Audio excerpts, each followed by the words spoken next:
2026 সালে অনুষ্ঠিত হবে আইসিসি টি-20 বিশ্বকাপ। আসন্ন মেগা ইভেন্টকে সামনে রেখে সংক্ষিপ্ত ফরম্যাটে টাইগারদের ম্যাচ বাড়ানোর চেষ্টা করছে বিসিবি। চলতি মাসে বাংলাদেশ দল যাবে পাকিস্তান সফরে। সেখানে 5 ম্যাচের টি-20 সিরিজ খেলবে ম্যান ইন গ্রিনদের বিপক্ষে। এর আগে সংযুক্ত আরব আমিরাত সফর করবে বাংলাদেশ। সংযুক্ত আরব আমিরাতে দেশটির বিপক্ষে টি-20 সিরিজ খেলবে বাংলাদেশ। সিরিজটি নিয়ে আলোচনা চলছিল বেশ কিছুদিন ধরেই। সূচি ঘোষণা করেছে এমিরেটস ক্রিকেট বোর্ড। সংযুক্ত আরব আমিরাতের বিপক্ষে 2 ম্যাচের টি-20 সিরিজ খেলবে বাংলাদেশ।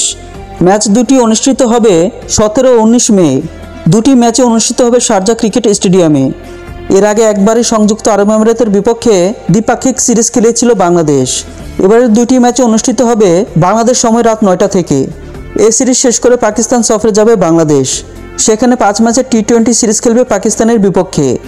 পাকিস্তানের বিপক্ষে সিরিজ শুরু হবে 25 মে থেকে, শেষ হবে 3 জুন।